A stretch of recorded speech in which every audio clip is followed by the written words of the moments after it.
Hi friends, good morning everyone. Welcome back to my channel fusion of love থেকে আমি রায়া। আশা করি তোমরা সবাই ভালো আছো। তোমাদের ভালোবাসা আশীর্বাদ নিয়ে আমিও কিন্তু অনেক ভালো আছি। এই আমরা স্টেশন থেকে জাস্ট বাইরে আসলাম, আর এই ভোর ভোর স্টেশনটাকে দেখে এত সুন্দর ফিলিংস আসছে কি আর বলবো। আমরা ওখান থেকে সবাই মিলে একটা টেকারে উঠে পড়লাম, আর সিনিয়ররা সামনে আর জুনিয়ররা পেছনে বসেছি। এই ভোরে আমাদের মতো মায়ের দর্শনার্থীর কিন্তু কমতি নেই কোনো। গাড়িটা পুরো ভর্তি যাচ্ছে, আর ঠান্ডার কথা তো ছেড়েই দিলাম, পর্দা তুলে একটুখানি তোমাদের দেখাতেই পুরো ঠকঠক করে কাঁপছি, যেমন কুয়াশায় জর্জরিত তেমন হারিম করা ঠান্ডা।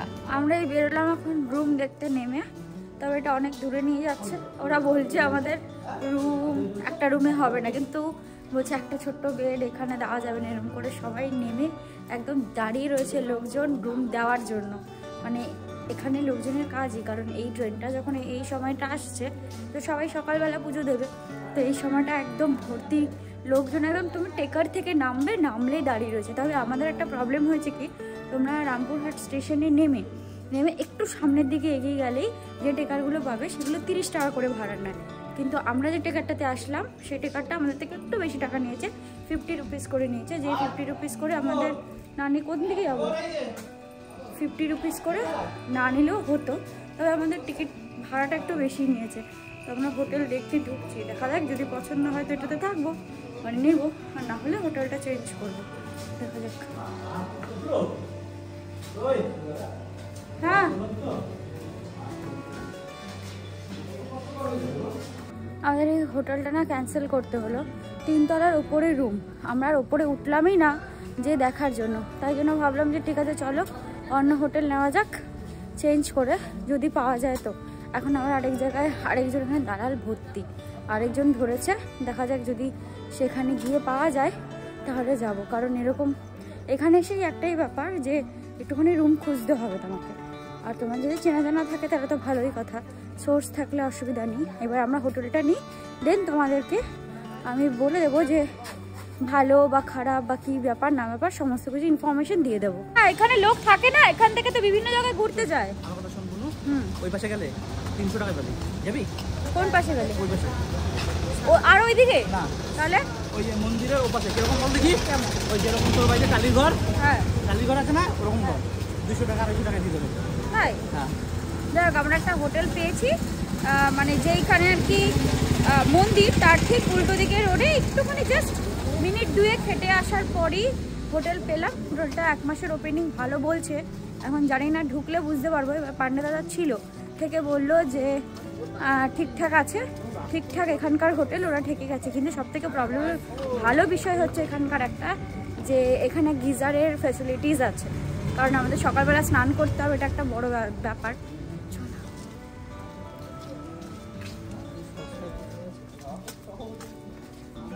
স্নান করাটা একটা বড় ব্যাপার না, যে স্নান করতে না পারলেই সমস্যা। তাই জন্য একটা বেস্ট ব্যাপার হচ্ছে গিজারটা খুব দরকার, নেসেসারি ছিল, এটা পেয়ে গেছি। এখন গিয়ে ফটাফট স্নান করে সবাইকে দেখলাম বেরিয়ে গেল অলরেডি, আমরাই লেট।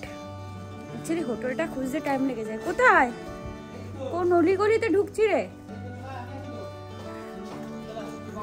আচ্ছা, কি হোটেল? Hotel dolphin. ও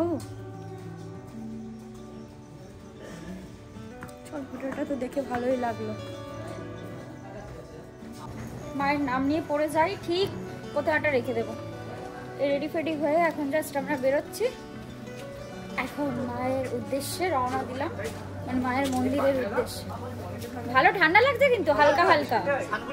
হ্যাঁ, না না, আরো ঠান্ডা লাগতো, স্নান করেছি বলে একটু কম লাগছে, একটু কম লাগে তো, কিন্তু এবার স্নানটা কেটে যাক, তারপর দেখবি আরো বেশি ঠান্ডা লাগবে। না, কিন্তু কি হবে বলতো, ওখানে কি লাইনে দাঁড়াবো না, আস্তে আস্তে আবার গরম লেগে যাবে, অতটাও ঠান্ডা লাগবে না। মায়ের নাম করে জয় তারা বলে চলো। একটু কিছুক্ষণ হাঁটতে হবে, আমি এবার জুতো পরে বেরিয়ে গেছি, এটা হচ্ছে প্রবলেম। মানে খালি পায়ে হেঁটে যেতে পারবো না, এবার জুতো পরে বেরিয়েছি, জুতোটা কোথায় রাখবো সেটা নিয়ে একটু চাপের। আমি তো জুতো পরে বেরিয়েছি, সেটাই তো বললাম। কত টাকা? 30 টাকা। 100 গুণ দেবে, নীলকণ্ঠ আছে বড় বড় দেবো। নিয়ে নাও, একটা নিয়ে নাও, দুটোই নিয়ে নাও। আরে লোকে দাঁড়িয়ে গেল। ঠিক আছে, জেঠু থেকে নিয়ে নে। এই অলরেডি মালা নিয়ে ছুটছি, মালা কেনা হয়ে গেছে, এবার প্রসাদটা কিনবো। প্রসাদটা কিনে যাওয়ার পুরো ঘুটঘুটে অন্ধকার, তার মধ্যে দিয়ে যাচ্ছে। আমি না তারাপীঠে অনেক ছোটোবেলায় এসেছিলাম, তারপরে আর তারাপীঠে আসা হয়নি, কিন্তু আবার ওই যে মা টানলে আসা হবেই, সব জায়গায় আসা হয়েছে, তারাপীঠে আসা হয়নি। তো যাই হোক, আসা হয়ে গেল। ফুলের মালাগুলো দেখো 30 টাকা করে নিল, কত সুন্দর 108 টাকা মালা।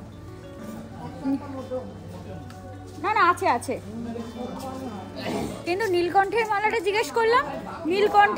জিজ্ঞেস করলাম, সেটা হলো কত, 100 টাকা বললো। না বললাম ঠিক আছে ছেড়ে দাও, সামনের দিক থেকে যদি পেয়ে যাই তাহলে নিয়ে নেব।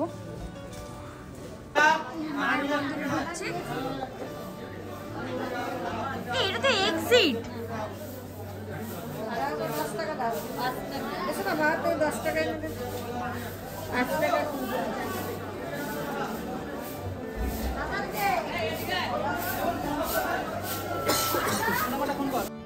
আমরা এখানে এসেও একটা প্রবলেমে পড়ে গেছি। যেই পুরোহিতের সাথে কথা বলেছি ওনাকে আর আমরা খুঁজেই পারছি না, তাই অন্য একজনের সাহায্য নিতে হলো। এখানে তো প্রচুর পুরোহিত এমনিই থাকে। ওনার থেকে আমি আর পান্ডে দাদা মিলে ডালাটা কিনছি, আর বাবা মা ভাই আর দিদুনকে পাঠিয়েছি লাইন দিতে, না হলে যে আমরা কোথায় গিয়ে লাইনে দাঁড়াবো তার কোনো ঠিক ঠিকানা নেই। আমরা এখন কটা বাজে? আমরা 5:19 লাইনে দাঁড়িয়েছি, 5:30 নাই করে আমাদের আগে 1000 লোকেরও বেশি লাইনে দাঁড়িয়ে আছে, 1000 লোকেরও বেশি। এখন আমরা সাইড থেকে দেখলাম আগে এখন শাড়ি টাড়ি পরানো হচ্ছে, ঢুকতে দিচ্ছে। তো মন্দির এখনো খোলেনি, মন্দির বলছে আমাদের হোটেল থেকে বলছে 5:30টায় হবে, কিন্তু পান্ডারা বলছে 6টার থেকে। এবার সব থেকে বড় কথা হচ্ছে আমরা যেই পান্ডাকে বুক করে এসেছি সেই পান্ডাকে তো খুঁজেই পেলাম না, কিছুই হলো না।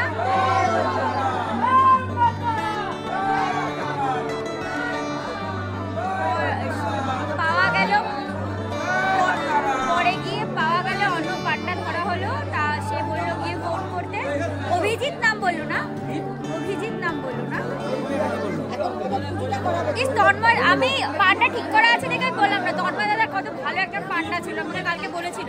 আমি যে না আমাদের ঠিক করা আছে, লাগবে। হ্যাঁ আমি ভুল করলাম, যদি সাবস্টিটিউট একটা নিয়ে রাখতাম তাহলে আমাদের অসুবিধা হতো। যাই হোক হয়ে গেছে, যাই হোক প্রচুর পরিমাণ লাইনে দাঁড়ানো, প্রচুর মানে 10টার আগে পুজো হওয়া তো পসিবলই না, মানে এত লাইনে দাঁড়িয়ে রয়েছে। দেখা যাক কতক্ষণে শেষ, তোমাদের দেখাচ্ছি লাইনটা। আমরাই এসেছিলাম, তারপরে এত আর ওই দিক থেকে সোজা গিয়ে লাইনটা একদম ঘুরে গিয়ে লাইনটা যাচ্ছে। হ্যাঁ তো এখন একটু নাই করে ঢুকবো, আমরা যে পুরোহিতকে ঠিক করলাম উনি খুব ভালো, ফোন করে খোঁজও নিলেন যে আমরা কত দূর এগিয়েছি। দায়িত্ব আছে বলতে হবে, এখন তো লাইনের অনেক নিয়ম হয়ে গেছে।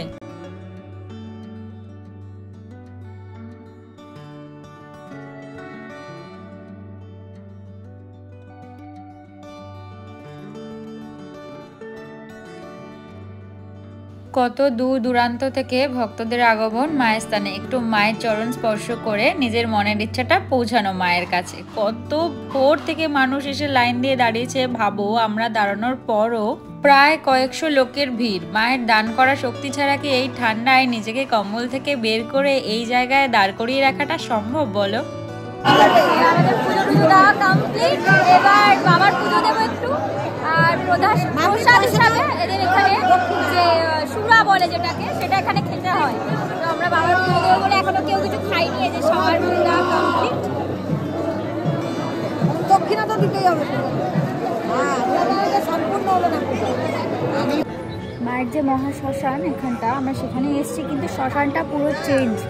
এখন তো আমি যখন এসেছিলাম তখন তো চুল্লির ব্যবস্থা ছিল না, এখন এই যে চুল্লির ব্যবস্থাও হয়ে গেছে, এখন চুল্লিতে পোড়ানো হয়। আর এই এখন আপাতত যেটা মহাশ্মশান হিসাবে যেখানে আর কি আগে কাঠ জ্বলতো, সেইখানে অলরেডি এই ব্যাপারটা হয়ে রয়েছে। তো আগে এই জায়গাটা দিয়ে পুরো কবর ছিল, তার উপর দিয়ে আমরা হেঁটে হেঁটে যেতাম। এখন টোটালি সমস্ত কিছু বন্ধ হয়ে গেছে। কবর চাপা দিয়ে দিত তুলেছি। হ্যাঁ কত মায়ের ছবি দেখো, সুন্দর লাগছে মায়ের মূর্তিগুলো। আমাদের বৈষ্ণবী টাইপসের সাজিয়ে দিয়েছে, ভালো লাগে। আমি এরকম টিকা দীপ এরকম না না একটা রাস্তা ভালো। আমাদের সমস্ত ঘোরা ঘাড়ি সমস্ত কিছু কমপ্লিট হয়ে গেছে। এখন একটু চা খাবো, চা না না এখন নেবো না, না না নেবো না, চা খাবো, চাটা খেয়ে তারপরে খাবার খাবো। না না না নিও না, এখন নিও না, চা খাবো, চা খেয়ে খাবার খাবো, খাবার খেয়ে তারপর আমাদের সকালের মোটামুটি মায়ের দর্শন সব কিছু কমপ্লিট, তারপরে বাড়ির উদ্দেশ্যে রওনা দেবো। ততক্ষণে বাবা আবার কিছু প্রসাদও কিনছে, আর যত সময় যাচ্ছে তত ভিড়টা আরও বাড়ছে, ভিড়টা কমার বদলে তো বাড়ছে।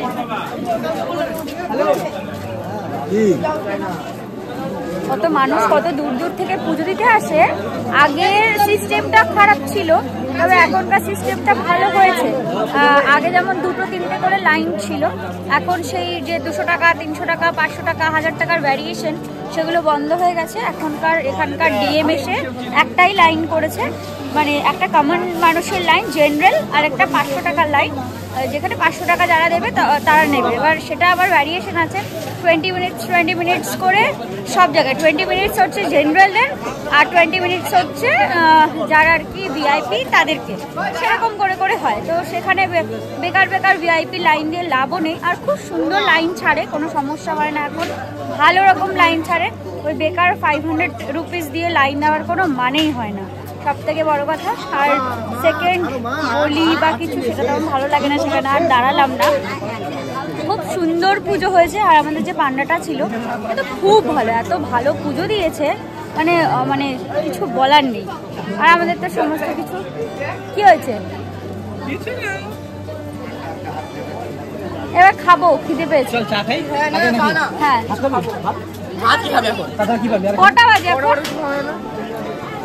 এখানে দেখো একবারে কিছু খেয়ে নিয়ে চলে যাবো, আরটা বেশিক্ষণ না। আর কোথায় কি খাবে, হয় বাড়ি কি রান্না করে খেতে হবে। কোন বাড়ি গিয়ে? নিজের বাড়ি গিয়ে আমরা এখানে ভাত খাই না। ট্রেনে ভাত কি খাবো? কটা বাজে? তরকারি মাছ মাংস সব আছে। সব আছে। কটা বাজে? 8:10 বাজে। 8:10 মধ্যে পুজো হয়ে গেল, সমস্ত কিছু কমপ্লিট। এত লাইন ছিল, 8:10-15 মধ্যে সমস্ত কিছু কমপ্লিট। আমরা তো লাইন কখন দিয়েছি সেটা তো দেখতেই পেলে। আর এখানে সব কিছুই মোটামুটি ঠিকঠাকই, কোনো সমস্যার কিছু নেই। আরেকটা কি কথা বলবো ভাবছিলাম, সেটা ভুলেই গেলাম, মনে নেই, মনে পড়লে আবার বলবো তোমাদের। ভুলে গেছি জানো তো। পুরো দেখো আমাকে বৈষ্ণবী সাজিয়ে দিয়েছে। তুই মিষ্টি খাবি? মিষ্টি খাবি? তাহলে বিল করিয়ে নে একবারে। পরে একবারে আমরা খেয়ে যাবো, খেয়েছিলাম আমি একটা মিষ্টি খেয়ে যাবো। আমরা এখানে এখন ব্রেকফাস্ট করতে বসেছি, কারণ এখানে সবাই ভাত খোঁজ করছিল যে আমরা ভাত খেয়ে চলে যেতে পারি, কিন্তু সেটা হবে না। ব্রেকফাস্ট এখানে সব জায়গায় পুরি পাওয়া যাচ্ছে, তা পুরি আর ধোসা নেওয়া হলো। দিদুন ফ্রেশ হতে বাড়ি চলে গেছে, একটু প্রবলেম হচ্ছে, শাড়ি করে খেতে পারবে না তাই জন্য, কারণ শাড়িটা একটু কর্মরে তো দিদুন পারবে না, তো ওইটা প্রবলেম। আমি বাবা আমি ভাই আর পারলে দাদা হচ্ছে পুরি খাবো, পুরি হচ্ছে পার্সেল হবে। আর মা আর বাবা খাবে হচ্ছে ধোসা।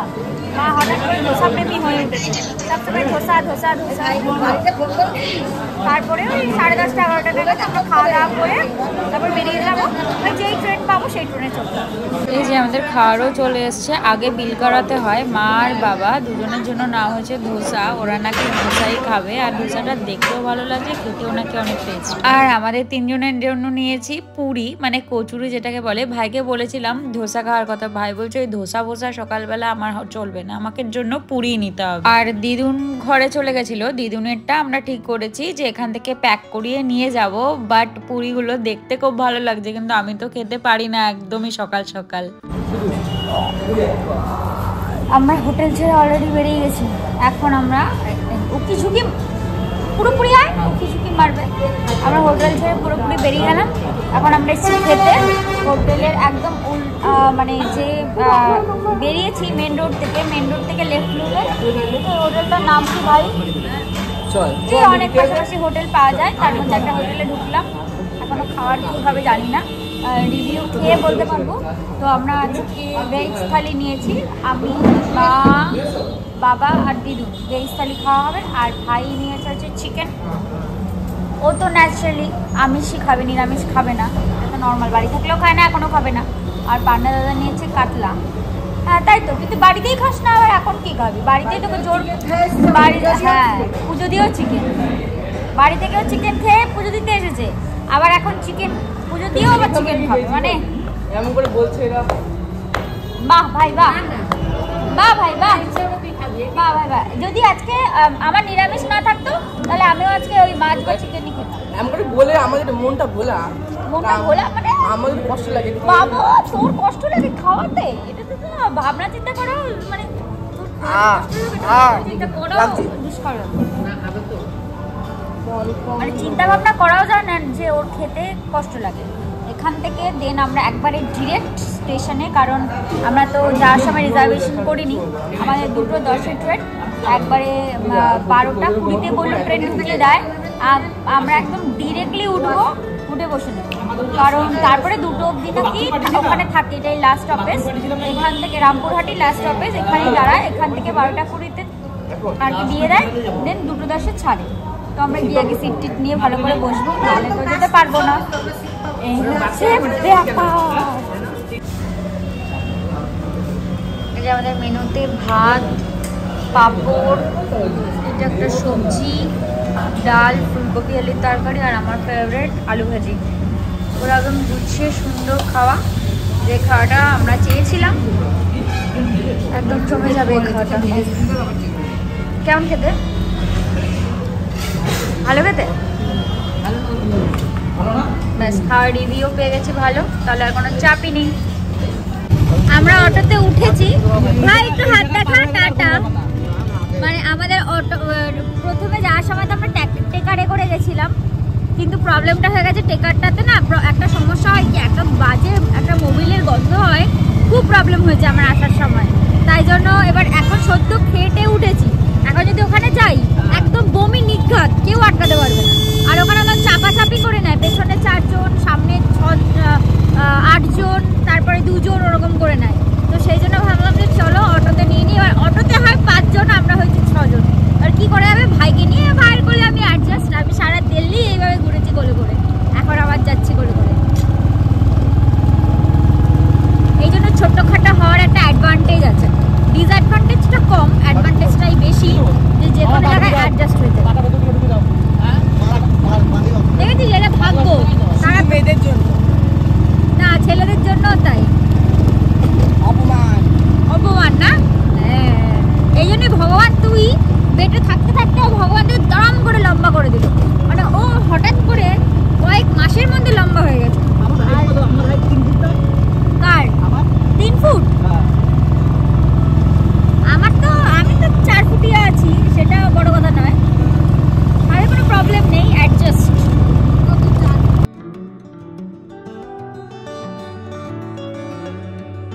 এখন আমরা রামপুরহাট স্টেশনে চলে এসেছি অলরেডি, এখন বাজে 11:15, অ্যানাউন্সমেন্ট হচ্ছে 12:10 বা 20 নাগাদ ট্রেন ঢোকে, এরকম কিছু বললো, কিন্তু জানি না কখন ঢুকবে না ঢুকবে। আমাদের টিকিট কাটা হয়ে গেল, টিকিট কাউন্টার থেকে টিকিট কাটছি, ডিরেক্ট কল্যাণী। একবার বলছে 90 টাকা, তারপরে 80 টাকা করে নিল। আমি বললাম যে বেশি বলছে না, তারপরে 80 টাকা করে নিল, অদ্ভুত ব্যাপার। যাই হোক, টিকিট কাটা কমপ্লিট। আর মারা এখন নাকি পেয়ারা কিনছে, কিনে টেনে নিয়ে আসছে ওরা। কোথায়?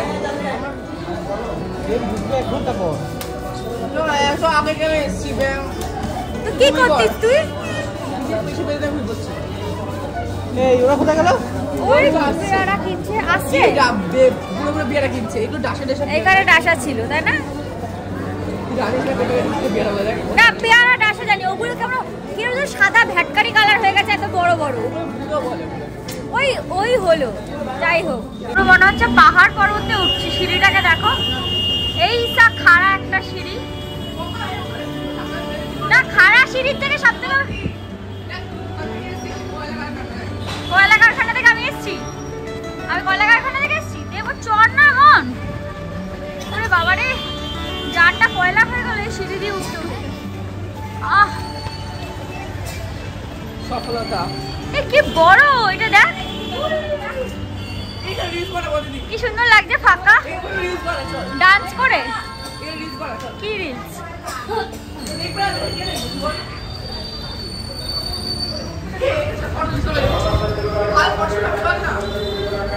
লালা লালা। এবার আমাদের কাছে স্টেশনে হাঁটাহাঁটি করা ছাড়া আর কোনো অপশন নেই, কারণ অলরেডি 1 ঘন্টা আগে আমরা স্টেশনে চলে এসেছি। আমাদের ব্যাগগুলো দেখো, এখানে একটা, ওখানে একটা, ওখানে একটা। মা অলরেডি ওই নিচে বসে বসে এখন পেয়ারা মাখা খাচ্ছে, আর ভাই ছোটাছুটি করছে। তার কারণ হচ্ছে এখন ফটোশ্যুট হবে, কারণ এই যে লনটা, এই যে জায়গাটা, এটা একদম পুরো ফাঁকা। এখান থেকে এখানে পুরো ফাঁকা, বেশ সুন্দর রোদ। এখান থেকে খুব সুন্দর ফটো ভিডিও আসার ব্যাপার আছে। তো ভাইকে বললাম কিছু ফটোশ্যুট করে দিতে, ভাই করে দিল। বেশ ভালো ভালো ফটো এসছে, তোমরা ইনস্টাগ্রামে সমস্ত কিছু দেখতে পারবে। আর এই যে মরা এখন ফটোশ্যুট করতে ব্যস্ত। আর সব থেকে বড় কথা, আমাদের এই তারাপীঠ ট্রিপটা একদম চরম গেছে। এই আমরা মায়ের স্থান ছেড়ে বেরিয়ে যাচ্ছি, অনেকক্ষণ ওয়েট করতে হয়েছে স্টেশনে। তবে আজকের জার্নিটা এত ভালো হবে, এত ভালোভাবে পুজো হবে ভাবতেও পারিনি। ওই যে আসার সময় বলেছিলাম না, মায়ের ইচ্ছায় তো সবকিছু হয়েছে, তো ভালো তো হতেই হবে, খারাপ হলে চলবে কি। আর এদের দুজনকে দেখো কিরম কুমড়ো পটাশের মতন ট্রেনের মধ্যে ঘুমাচ্ছে, এমন ভাবে ঘুমাচ্ছে যেন কত জীবন ওরা ঘুমায়নি। দুই মোটা এক জায়গায় একরকম ভাবে হিলে হুলে শুয়ে আছে। এই তো একটা পোজ, এই হচ্ছে সেকেন্ড পোজ। দেখো পোজের ছড়াছড়ি। আমি তো ভেবে অবাক হয়ে গেলাম, ভাবলাম এইটা যদি ক্যাপচার করে না রাখি তাহলে পুরোটাই বৃথা। দেখো ওদের ঘুমের পোজটা শুধু দেখেছো, দেখে মনে হচ্ছে ঘরের বিছানা শান্তির ঘুম ঘুমাচ্ছে। লেবু চা, না লেবু চা খাবি না আরেকবার আসুন তারপর লেবু চা না,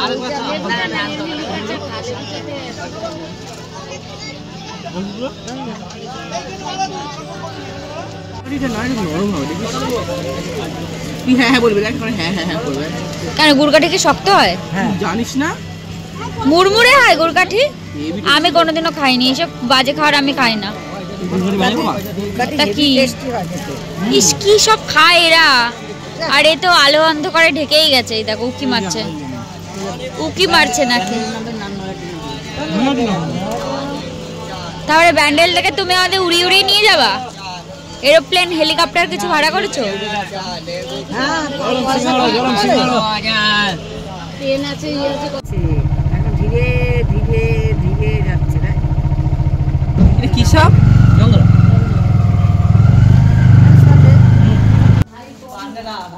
কে ভাই মার কিসে ধাক্কা? আমরা সুন্দর জার্নি করে বাড়িতে আসলাম, সমস্ত কিছু নৈহাটিতে ঠিকঠাক টাইমে নেমে গেদে লোকাল ধরলাম। আর বিশ্বাস করো গেদে লোকাল দিয়ে নৈহাটি থেকে এতটা ফাঁকা পাবো আমরা চিন্তাও করতে পারিনি। যাই হোক, দেখে বুঝতেই পারছো চারিদিকটা যে বাড়িতে অলরেডি পৌঁছে গেছি। এবার ভাই যাবে পড়তে, ভাইয়ের পড়া আছে, আমরা গিয়ে ফ্রেশ ট্রেশ হই। খুব সুন্দর জার্নি, এত ভালো জার্নি হবে আমরা কল্পনা করতে পারিনি। এত সুন্দর ট্রিপ, মায়ের আশীর্বাদ নিয়ে সব কিছু সুষ্ঠু মতন হয়েছে। তো আজকের সব কিছু নিয়ে ভিডিওটা এখানেই শেষ করছি। মায়ের আশীর্বাদ নিয়ে, মায়ের ভালোবাসা নিয়ে আবার কালকে একটা নতুন ভিডিওতে তোমাদের সাথে নতুনভাবে দেখা হবে। তো আজকের মতন এখানেই বিদায়, কালকে আবার দেখা হবে। কালকে আবার আসি তোমাদের সাথে নতুনভাবে, ভুলে যেও না। আর পুরো ভিডিও ভালো লাগলে প্লিজ একটা লাইক করে দিও, কমেন্ট করে জানিও কেমন লাগলো, আর সাবস্ক্রাইব করে কিন্তু প্লিজ প্লিজ প্লিজ সাথে থেকো আর আমাকে সাপোর্ট করো। আবার কালকে বেরিয়ে যেতে হবে, আজকে ব্যাগ গোছানো রেডি করতে হবে, কারণ কালকে থেকে আবার অনেকটা টাইম রুডির সাথে, রুডিদের বাড়িতে, কারণ ওদের বাড়ি অনুষ্ঠানটাও চলে আসছে। তো চলো আজকের মতো বাবাই, একটু রেস্ট নিই। যদিও ট্রেনে চরম ঘুমিয়েছি, তাও একটু রেস্ট নিই। বাবা।